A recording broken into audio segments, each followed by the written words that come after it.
بسم اللہ الرحمن الرحیم۔ السلام علیکم ورحمۃ اللہ وبرکاتہ۔ الحمد للہ رب العالمین والصلاة والسلام علی سید المرسلین محمد وآلہ وصحبہ اجمعین، اما بعد۔ حاضرین و ناظرین، یہ درس نمبر 801 ہے، 801، اور آج سورہ توبہ کی 2 آیتوں کی تلاوت اور تشریح کی جائے گی، آیت نمبر 73 اور 74، 73 and 74۔ چلیے سب سے پہلے ان 2 آیتوں کی تلاوت کرتے ہیں، لفظی ترجمے اور ترجمے کے بعد تشریح کرتے ہیں۔ اعوذ باللہ من الشیطان الرجیم، بسم اللہ الرحمن الرحیم۔ یا ایہا النبی جاہد الکفار والمنافقین واغلظ علیہم ومأواهم جهنم وبئس المصير يحلفون بالله ما قالوا ولقد قالوا كلمة الكفر وكفروا بعد إسلامهم وهموا بما لم ينالوا وما نقموا إلا أن أغناهم الله ورسوله من فضله فإن يتوبوا يك خيرا لهم وإن يتولوا يعذبهم الله عذابا أليما في الدنيا والآخرة وما لهم في الأرض من ولی ولا نصیر، صدق اللہ العظیم۔ لفظی ترجمہ یوں ہے، یا ایھا النبی، اے نبی، جاہد، جہاد کیجئے، الکفار، کافروں سے، والمنافقین، اور منافقوں سے، واغلظ، اور سختی کیجئے، علیہم، ان پر، ومأواہم، اور ان کا ٹھکانہ، جہنم ہے، وبئس، اور وہ بری ہے، المصیر، لوٹ کر جانے کی جگہ۔ یحلفون باللہ، وہ اللہ کی قسمیں کھاتے ہیں، ما قالو، کہ نہیں کہی انہوں نے کوئی بات، وَلَقَدْ، حالانکہ ضرور، قالو، کہی انہوں نے، کلمۃ الکفر، کفر کی بات، وَكَفَرُوا، اور انہوں نے کفر کیا، بعد اسلامہم، اپنے اسلام کے بعد، وَهَمُّوا، اور انہوں نے ارادہ کیا تھا، بما، اس کا جو، لم ینالو، وہ حاصل نہ کر سکے، وما، نقموا، اور غصہ نہیں نکالا انہوں نے، الا، مگر، ان، اس بات کا کہ، اغناہم اللہ، غنی کر دیا انہیں اللہ نے، ورسول، اور اس کے رسول نے، من فضلہ، اپنے فضل سے، فإن، پھر اگر، یتوبوا، وہ توبہ کر لیں، یکو، تو ہوگا، خیرن، بہتر، لہم، ان کے لیے، وإن، اور اگر، یتولوا، وہ منہ پھیریں، یعذبہم، تو عذاب دے گا ان کو، اللہ عذابا علیما، دردناک عذاب، فی الدنیا، دنیا میں، والآخرہ، اور آخرت میں، وما لہم، اور نہیں ہوگا ان کے لیے، فی الارض، زمین میں، من ولی، کوئی دوست، ولا نصیر، اور نہ ہی کوئی مددگار۔ ترجمہ یوں ہے، اے پیغمبر، کافروں اور منافقوں سے لڑو، اور ان پر سختی کرو، اور ان کا ٹھکانہ دوزخ ہے، اور وہ بری جگہ ہے۔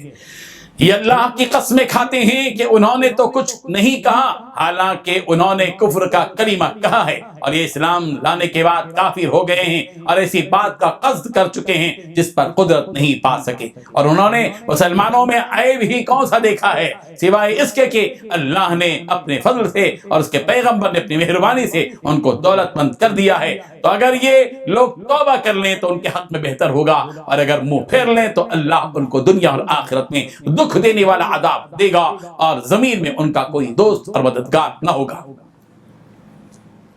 ان 2 آیتوں میں 11 باتیں بتائی گئی ہیں۔ نمبر 1، اے نبی، کافروں اور منافقوں سے جہاد کرو۔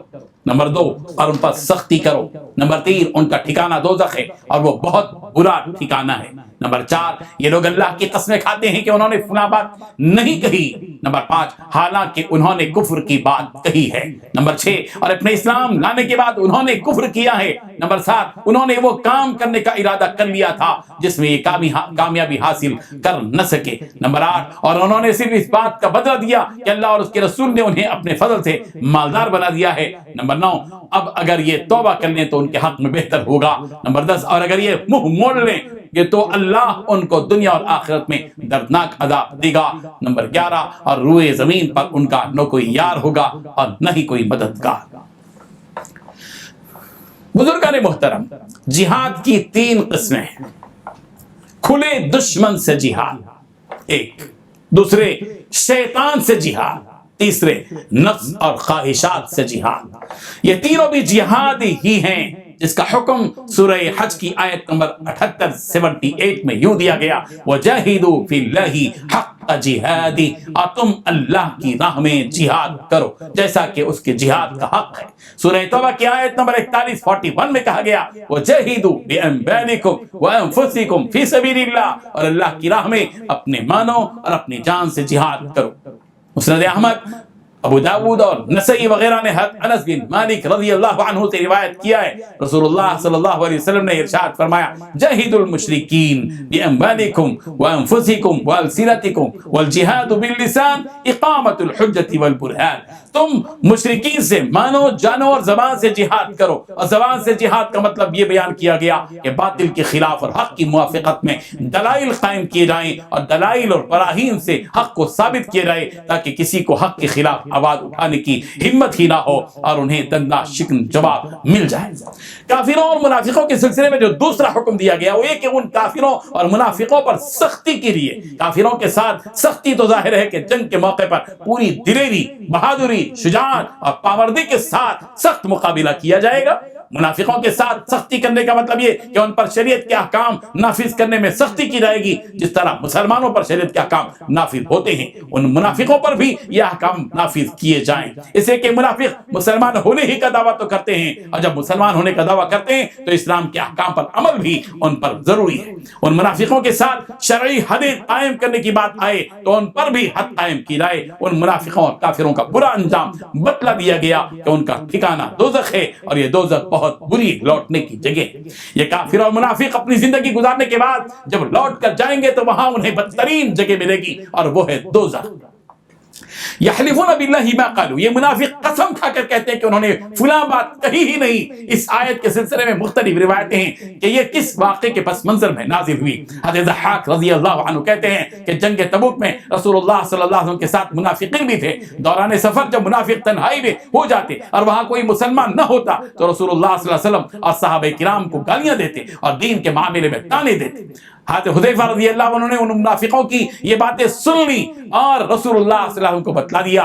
رسول رحمت صلی اللہ علیہ وسلم نے کہا اے منافقوں، میرے پاس تمہارے سلسلے میں کیا بات پہنچ رہی ہے؟ ان منافقوں نے قسمیں کھا کھا کر کہا کہ ہم نے ایسا کچھ بھی نہیں کہا ہے۔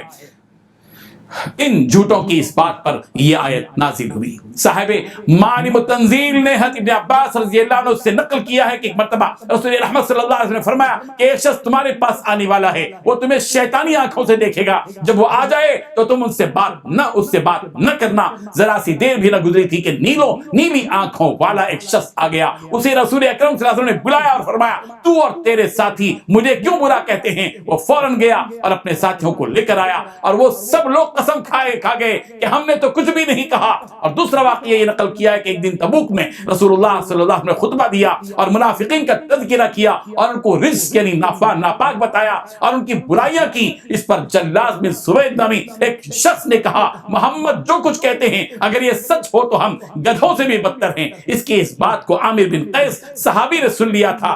جب رسول رحمت صلی اللہ علیہ وسلم مدینہ منورہ واپس تشریف لائے تو عامر بن قیس رضی اللہ عنہ نے آپ کو جلاس کی بات بتا دی۔ جلاس نے کہا کہ یا رسول اللہ اس نے مجھ پر جھوٹ باندھا ہے۔ اس پر پیارے پیغمبر صلی اللہ علیہ وسلم نے فرمایا کہ دونوں ممبر کے پاس کھڑے ہو کر قسم کھائیں۔ جلاس نے نماز عصر کے بعد ممبر کے پاس قسم کھائی کہ میں نے نہیں کہا اور مجھ پر عامر نے تہمت باندھی ہے۔ اس کے بعد عامر کھڑے ہوئے اور انہوں نے قسم کھائی کہ اس نے ضرور کہا ہے اور میں نے اس پر جھوٹ نہیں باندھا۔ پھر آسمان کی طرف ہاتھ اٹھا کر حضرت عامر نے دعا کی کہ اے اللہ ہم دونوں میں جو سچا ہے اس کی سچائی کو ظاہر فرمانے کے لیے اپنے نبی پر کوئی آیت نازل فرمائیے۔ اس پر رسول اللہ صلی اللہ علیہ وسلم نے اور جو مومن حاضر تھے سب نے آمین کہی۔ ابھی مجلس سے متفرق ہونے نہ پائے تھے کہ آیت شریفہ نازل ہوئی۔ اللہ تعالیٰ نے فرمایا یحلفون باللہ ما قالوا، یہ لوگ اللہ کی قسم کھاتے ہیں کہ انہوں نے نہیں کہا، حالانکہ یہ واقعی بات یہ ہے کہ انہوں نے کفر کا کلمہ کہا ہے اور اپنے اسلام کے بعد کافر ہو گئے۔ دل سے تو پہلے بھی کافر تھے، ظاہر جو اسلام کا دعویٰ کیا تھا اس دعوے کا جھوٹ ہونا علی الاعلان ثابت ہو گیا۔ اللہ تبارک و تعالی ان حقائق کو سمجھنے کی ہم سب کو توفیق عطا فرمائے۔ وآخر دعوانا ان الحمد للہ رب العالمین۔